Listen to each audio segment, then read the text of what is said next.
Are systems का management screen पर रखिए। एमडी और सीईओ नितेश बंसल साहब जुड़ते हुए। Nitesh sir, welcome on the show. Thank you so much जुड़ने के लिए। सबसे पहले, नोविगो सॉल्यूशंस नाम की कंपनी को एक्वायर कर रहे हो आप लोग। हम आर सिस्टम्स एक प्रोडक्ट इंजीनियरिंग और डिजिटल सॉल्यूशंस कंपनी है। जिस कंपनी को एक्वायर कर रहे हैं वो कहा गया डिजिटल नेटिव कंपनी है, लो कोड नो कोड डेवलपमेंट का काम करती है, ऐसा आपकी रिलीज कहती है। भाई आसान शब्दों में एक लेमैन को मुझे यह समझाओ, हम क्या करते थे, जिस कंपनी को एक्वायर कर रहे हैं वो हमें किस तरह से फायदा पहुंचाएगी? मतलब टेबल पे था क्या और टेबल पे एडिशनल क्या आ जाएगा इस एक्विजिशन के थ्रू? रैशनल क्या था? Thank you Ashish ji. पहले तो मुझे अपने सेगमेंट में इनवाइट करने के लिए आपसे बातचीत करके उम्मीद है बहुत मजा आएगा। देखिए, आर सिस्टम्स जैसा कि आपने कहा डिजिटल प्रोडक्ट इंजीनियरिंग और डिजिटल ट्रांसफॉर्मेशन कंपनी है। तो लेमन टर्म्स में हम लोग जो कंपनियां प्रोडक्ट्स या प्लेटफॉर्म्स बनाती हैं, हम उनके लिए आउटसोर्स सर्विसेज करते हैं। तो मतलब आज आप अगर कोई भी एक सॉफ्टवेयर प्रोडक्ट यूज कर रहे हैं, मान लीजिए कोई अकाउंटिंग सॉफ्टवेयर है, कोई एक हॉस्पिटल का कोई सॉफ्टवेयर है, तो उसको उस सॉफ्टवेयर को लिखने में हमारा योगदान होता है।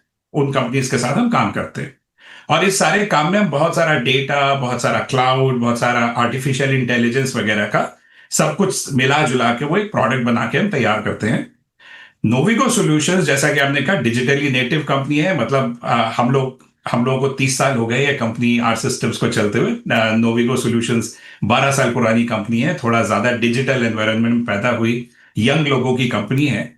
और उन लोगों का जो मेन काम है वो डेटा, लो कोड नो कोड, जैसा कि आपने कहा, जहां पे कि प्रोग्रामिंग के से हट के low code no code platforms use करके फटाफट एक वैल्यू चेन को ऑटोमेट कर देना, वो उनकी खासियत है। वो उस काम में काफी माहिर है। और उस काम में उन्होंने बड़े बड़े एंटरप्राइजेस के लिए, बहुत बड़ी बड़ी कंपनियों के लिए एंड टू एंड ऑटोमेशन किया हुआ है। तो किस तरह की, वो कहते हैं ना, डिलीवरी कैपेबिलिटीज आपको मिलती हैं? किस तरह का क्लाइंट एक्सेस आपको मिलता है? मतलब जॉइंट गो टू मार्केट जा रहे हो तो किस तरह की अपॉर्चुनिटीज, क्रॉस सेल अपॉर्चुनिटीज आपको नजर आती हैं? किस तरह की कॉस्ट रिडक्शन की पॉसिबिलिटीज नजर आती हैं इस एक्विजिशन के थ्रू? जी जरूर। तो ये, जैसा कि आपने भी पहले कहा, ये कैपेबिलिटी लेड एक एक्विजिशन है जिसमें हम उनकी लो कोड नो कोड एंटरप्राइज और लार्ज कंपनीज को डील करने वाली कैपेबिलिटी उस सबको अक्वायर कर रहे हैं। टैलेंट बेस बहुत ही अच्छा है। हम लोगों को बैंगलोर और मैंगलोर जैसे दो बहुत ही इंपॉर्टेंट टैलेंट हब्स में अच्छा टैलेंट मिल रहा है। इसके अलावा उनका करीब 45% रेवेन्यू मिडल ईस्टर्न कंट्रीज से आता है। मिडल ईस्ट, जो कि एक अपने आप में बहुत ही ग्रो करता हुआ $25 बिलियन का मार्केट है, वहां पे उनकी अच्छी अच्छी पकड़ है और उन्होंने अच्छी अपनी पोजीशन एस्टैब्लिश की हुई है। उनके 3 फाउंडर्स मिडल ईस्ट में रहते हैं और वहां से ऑपरेट करते हैं। तो एक हमको एक अच्छा मार्केट मिल रहा है जिसमें कि आर सिस्टम्स पहले नहीं मौजूद था। बहुत ही अच्छा टैलेंट पूल मिल रहा है बैंगलोर जैसे दो बड़े टैलेंट हब्स में। और उसके अलावा जो कस्टमर्स हैं उसमें हमारा कोई ओवरलैप नहीं है। मतलब 100% क्रॉस सेल की अपॉर्चुनिटीज दोनों तरफ से बनती है। जो उनके कस्टमर्स हैं उनमें हम आर सिस्टम्स की जो core data, cloud, product engineering की कैपेबिलिटीज है वो लेके जा सकते हैं। और हमारे जो कस्टमर्स हैं उसमें सारा लो कोड नो कोड, और जो हम नया बनाएंगे पूरा एआई और एजेंटिक एआई का इकोसिस्टम, वो पूरा का पूरा हम क्रॉस सेल कर सकते हैं।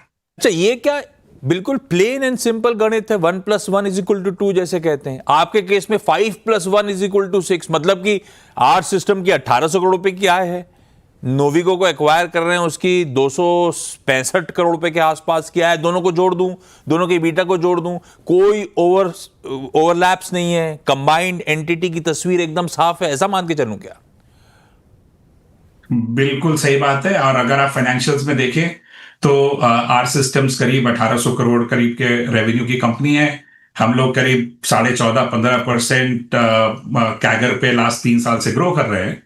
और नोविगो 264 करोड़ की कंपनी है और वो करीब 44% कैगर पे ग्रो कर रहे हैं। तो हमारे लिए ग्रोथ एक्रेटिव है right from day one. Right, हमारा करीब 17-17.5% के बीच एबिटा हमने पिछले क्वार्टर में पोस्ट किया है। और उन लोगों का करीब 25% EBITDA पे वो चल रहे हैं, तो नॉर्मली हमारा मार्जिन भी एक्रेटिव है, तो ग्रोथ एक्रेटिव है, मार्जिन एक्रेटिव है, और ओवरऑल शेयर होल्डर्स के लिए वैल्यू एक्रेटिव है ये एक्विजिशन। इस डील के लिए आप 400 करोड़ रुपए अपफ्रंट दे रहे हो।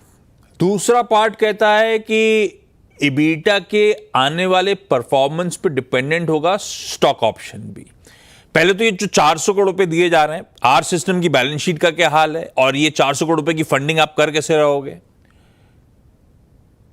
नहीं, तो इंटरनल एक्रूवल्स हमारे, देखिए नॉर्मली आईटी सर्विसेज में सभी बिजनेस काफी कैश रिच होते हैं, कैश जनरेटिव होते हैं। हमारे इंटरनल एक्रूवल्स हैं, हम साल में 200 सवा 200 करोड़ के करीब नेट फ्री कैश फ्लो निकाल लेते हैं। लेकिन ऑब्वियसली सारा का सारा हम उधर नहीं लगा रहे हैं, अपने इंटरनल एक्रूवल से करीब 125 करोड़ हम उस 400 करोड़ में से दे पाएंगे।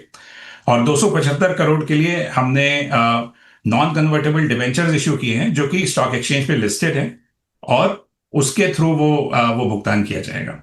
और अगर आप वैसे देखें तो मतलब 275 करोड़ हमारी बैलेंस शीट के लिए बहुत ही एक छोटा सा डेट है, इसके अलावा कंपनी पर कोई डेट है भी नहीं। अच्छा, ये फ्यूचर इबीटा पे डिपेंडेंट होगा स्टॉक कंसिडरेशन, तो एक तो किस तरह के डाइल्यूशन की पॉसिबिलिटीज बन जाती हैं।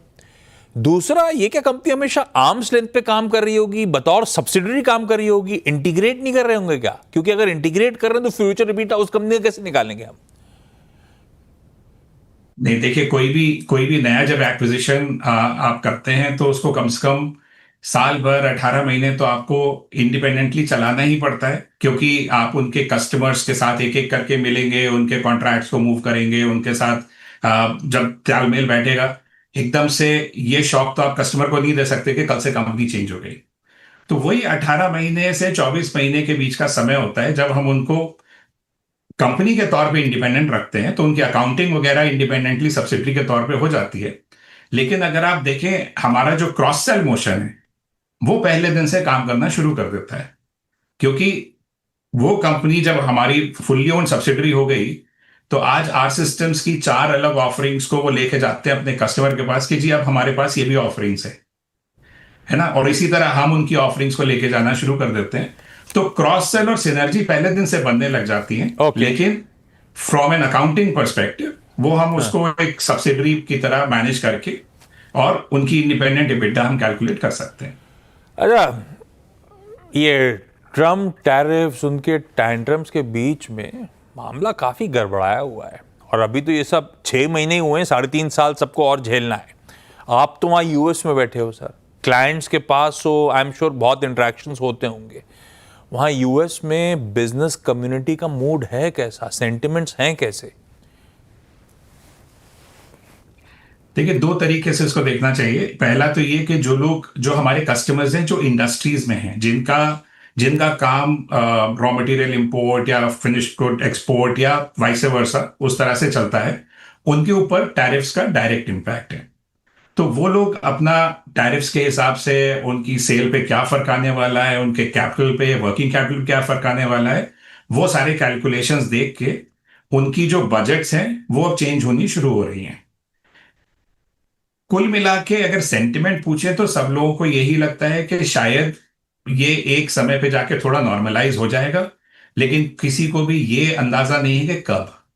तो थोड़ा सा कंजर्वेटिज्म जो उनकी स्पेंडिंग पैटर्न में है वो डेफिनेटली देखने को मिलेगा। अगर आप सर्विसेज के तरीके से देखें, हम लोग सर्विस एक्सपोर्ट करते हैं, अभी तक सर्विसेज पे कोई टैरिफ नहीं है और सर्विसेज इन सब चीजों से फ्री हैं या मुक्त हैं। लेकिन अभी कुछ नई बातचीत शुरू हुई है, कोई ओहायो में किसी सेनेटर ने हायर एक्ट की बात की है, और वो सारी चीजें बड़ी जल्दी वायरल हो जाती हैं। तो बातचीत का सिलसिला कुछ चालू हो गया है, लेकिन इंडस्ट्री में अभी तक शायद इस चीज को लेके बहुत ज्यादा कोई मतलब एंजाइटी या डर जैसी चीज नहीं है। हमको लगता नहीं है कि उसका कुछ इम्पैक्ट ऐसा आएगा या ऐसा कुछ इंप्लीमेंट होगा। बाकी आगे का कुछ कह नहीं सकते, लेकिन हम लोग उस चीज को कोई रिस्क मिटिगेशन या उस तरह से करके नहीं चल रहे। वो वायरल इसलिए भी हो गया था क्योंकि उनके ट्रेड एडवाइजर पीटर नवारो साहब ने उस ट्वीट को रीट्वीट भी कर दिया था। अच्छा, ये सब दिक्कतें तो 6 महीने पुरानी है, ट्रम्प साहब का आए हुए अभी 6 महीने हुए, पर आईटी की ग्रोथ तो इससे पहले ठंडी पड़ गई थी। अभी एक बार आए थे डायरेक्टर साहब, वापस स्क्रीन पे बाज लेकर आइएगा। आप कैलेंडर ईयर फॉलो करते हो पूरा साल, जनवरी से दिसंबर, तो calendar year 22, 23 solid growth years थे। उसके बाद मामला ठंडा पड़ गया। पिछले दोनों साल इवन इस छमाही में भी ग्रोथ ठंडी है। कुछ हद तक नॉर्मलाइजेशन हो रहा होगा, लेकिन फिर भी बहुत लंबा अरसा हो गया है, ग्रोथ दरअसल वापस पटरी पे आई नहीं है सर। क्या लग रहा है कब तक हालात वापस सुधरेंगे? आईटी में ग्रोथ कब लौटेगी? देखिए आशीष जी, कब तक बता पाना तो देखिए किसी के भी हाथ में नहीं है, लेकिन मैं जो जितना इंडस्ट्री को समझता हूँ या जो डायरेक्टली कस्टमर से इंटरेक्शन में देखता हूँ, उसमें मुझे सिर्फ दो तीन बातें नजर आती हैं। पहला तो ये कि अगर आप सन 22 से और अभी तक जो ग्रोथ ठंडी पड़ गई उसकी बात करें, तो दो तीन चीजें जो कभी भी हिस्ट्री में कभी एक साथ नहीं हुई, कि आपको ज्योग्राफिकल जियोपॉलिटिकल टर्बुलेंस हो, इकोनॉमिक टर्बुलेंस हो, और साथ में एक बड़ा डिसरप्शन आर्टिफिशियल इंटेलिजेंस जैसा सामने आ जाए, राइट? तो ये तीनों चीजें एक साथ होना इंडस्ट्री के लिए काफी मुश्किल समय रहा उस तरीके से, क्योंकि एक तरफ एक तरफ आपके इकोनॉमिक्स के कारण डिमांड थोड़ी सी कम हुई, दूसरी तरफ आर्टिफिशियल इंटेलिजेंस ने एक नया रास्ता पैदा कर दिया है काम अलग तरीके से करने का। मैं अब अगर आगे की सोचें, तो कोई भी टेक्नोलॉजी रेवोल्यूशन है, आप हिस्ट्री उठा के देख लें, उससे काम कभी भी कम नहीं होता है। साइज ऑफ द पाई जैसे कहते हैं, वो बढ़ता ही है। मतलब सबके लिए करने के लिए, खाने कमाने के लिए ज्यादा मौके हैं, लेकिन वो कर पाने के लिए थोड़ी प्रिपरेशन की जरूरत है। मतलब हमको अपने कंपनीज में अपने लोगों को, सबको आर्टिफिशियल इंटेलिजेंस पे ट्रेन करना, तैयार करना, तो अपने सर्विसेज और प्रोडक्ट्स को अलग तरीके से पोजीशन करना, और इस नए मार्केट में उस चीज का फायदा उठाना, ये तीनों चीजें जरूरी हैं। तो आज जो हम कर रहे हैं, जिस बारे में हमने बात की कि नोविको को अक्वायर किया है, अपने आप को आर्टिफिशियल इंटेलिजेंस के क्षेत्र में एक लीडिंग प्लेयर की तरह हम प्रेजेंट करने वाले हैं, और एजेंटिक एआई में जो एजेंट्स बना के ह्यूमन प्लस एजेंट्स का जो एक तरीका है काम करने का, उसको मार्केट में लेके आने वाले हैं। उससे हमको पूरी तरह उम्मीद है कि फ्यूचर अच्छा बनेगा और सबके लिए ज्यादा काम होगा। नहीं, खाने कमाने के लिए तो आजकल सबको एआई की जरूरत पड़ गई है। एआई बज़वर्ड है। सब पहले जनरेटिव एआई की बात कर रहे थे, अब एजेंटिक एआई जिसकी आप चर्चा कर रहे हो। यूएस में तो एआई का सर केपेक्स का बूम है, वो तो अलग ही चाल चल रहा है। इंडियन आईटी एआई एडॉप्शन में कहां खड़ा है, और उसमें आर सिस्टम्स अपने पीयर से कितना बेहतर फेयर कर रहा है? देखिए, जो केपेक्स है, जो जो बड़ा बड़ा बिलियंस ऑफ डॉलर्स का केपेक्स जिसके बारे में हम सुनते हैं, जो चर्चा में रहता है, वो है जहां पे लोगों ने फंडामेंटल मॉडल्स जो हैं, जो बेस मॉडल्स हैं, उसको बनाने में इन्वेस्ट किया है। चाहे वो ओपन एआई हो, माइक्रोसॉफ्ट हो, गूगल हो, या बड़ी कंपनियां जो भी हैं, या एनवीडिया है जो कि हार्डवेयर बना रहा है उसके लिए, राइट? उस काम में हम लोग, चाहे आर सिस्टम से या हमारे जैसी जो सर्विस प्रोवाइडर्स, बड़ी बड़ी कंपनियां भी हैं जो इंडिया में, हम लोग वो काम नहीं करते हैं, राइट? हम फंडामेंटल मॉडल, बेस मॉडल नहीं बना रहे। लेकिन अब जो बेस मॉडल बन के तैयार हो गए हैं, वो कोई कंपनी कैसे यूज करेगी, उससे उनका कोई काम, कोई कोई सोल्यूशन कैसे निकलेगा, वो करने के लिए एक सर्विस प्रोवाइडर की जरूरत है, हमारे जैसे किसी कंपनी की जरूरत है, जो कंपनी की प्रॉब्लम समझ सके और इस बेस मॉडल को कैसे यूज करना है उसके बीच का फासला तय कर सके। तो हमारा काम शुरू होता है उनके कैपिटल इन्वेस्टमेंट के बाद।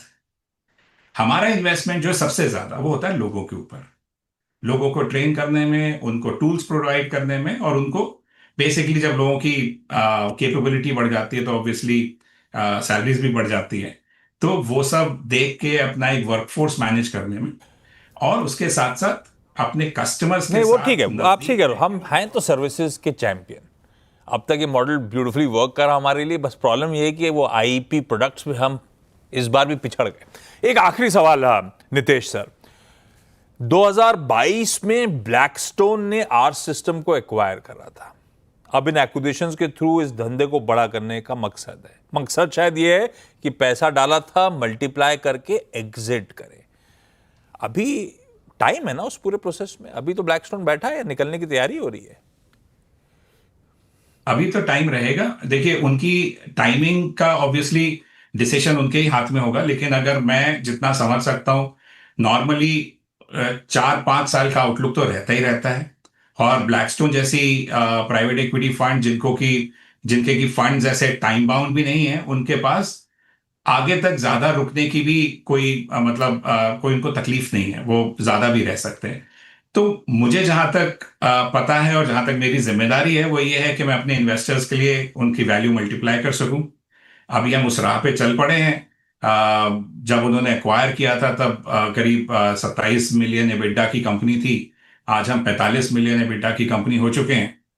और अब ये कंबाइंड एंटिटी को जब हम ग्रो करना शुरू करेंगे तो उसके साथ साथ किसी वक्त पे जाके शायद उनको ऐसा लगे कि अब उनकी वैल्यूएशन एक्सपेक्टेशन मीट हो रही है, तो डेफिनेटली कभी ना कभी उनके एग्जिट की कार्रवाई चालू होगी। बट मुझे ऐसा नहीं लगता कि उसकी अभी कोई अगले 10-12 महीने में या और शॉर्ट टर्म में कुछ ऐसा उनके दिमाग में होगा।